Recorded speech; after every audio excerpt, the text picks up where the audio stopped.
Locals are gutted this morning as this fire continues to rip through the Tongariro National Park. Now, Weston Curtin, who's the mayor, told Herald NOW this morning that there is some drizzle that's happening there already. This fire, though, nowhere near contained. Tourism will be affected this summer. A lot of the track around the crossing has been burned, the mayor confirming that for us this morning. 2,500 hectares have been scorched. Commander Glen Varcoe is with us from Fire and Emergency New Zealand. Good morning, thanks for being with us this morning. Glenn, tell us what the situation is there this morning. So we've had favourable conditions overnight where with the rain and a bit of moisture in the air, where we've done a quick initial assessment through ground and from the air, and it looks like we've had minimal fire growth overnight, which is great, and a reduction in the activity in the flame front, although like you said, we still have two active flame fronts. It's just not as intense as what we saw yesterday. That's good news. What is fueling this? Why is it? Because people have been talking about the fact we had 6 days of rain prior to a couple of days of sunshine. How's everything so dry? It takes quite a bit to actually get that moisture in the ground and into that undergrowth. So while we might have had a lot of rain locally, it was still very dry. The weather conditions at the time when the fire started were dry. There was a little bit of wind, which just made the fire grow quicker than what we'd normally see. Glenn, how big's the fire right now? It's still sitting at 2,500 hectares. Like I said, it doesn't look like there's been any additional growth overnight, which is positive for us.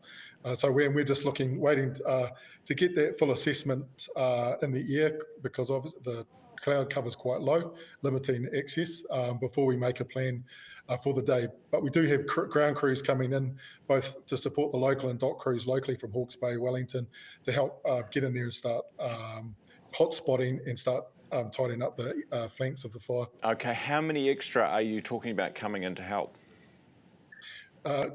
Probably another 8 to 9 crews from outside, ground crews coming in to support, potentially another 7 or 8 crews locally.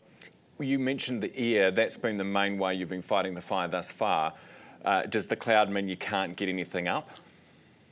At the moment it does, just from a safety perspective, having all those air assets in there, it's too much of a safety concern to be able to fly. When do you hope that might change? Well, it's pretty much on just a continual assessment. So we have all the air assets available to fly. We have 2 supervisors that make that assessment, and as soon as we can, we'll have them in the air to hit those fire flanks. What's it like fighting this fire? Oh, we can only fight it by air, just because of the terrain and the safety concerns of access into the fire. So it's extremely difficult, complex. Yeah, and so we're relying on our air assets to knock it down, so we can then put ground crews through to mop up. Which means today, so long as that cloud hangs around, there won't be much in the way of fighting fires going on.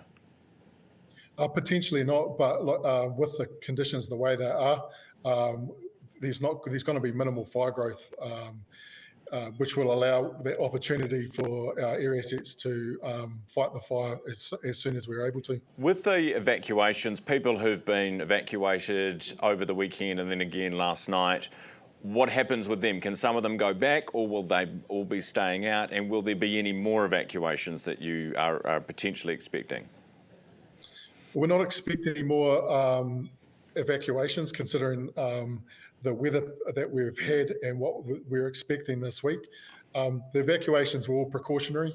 Last night's evacuations were based on some trigger point that we hit, and we wanted to make a call early rather than trying to evacuate people in the middle of the night, which causes further safety concerns. So as an extra precaution, we've gotten them out early, and we've been fortunate with locals, local iwi, civil defence, emergency management. They've been supporting these people in finding accommodation and feeding them.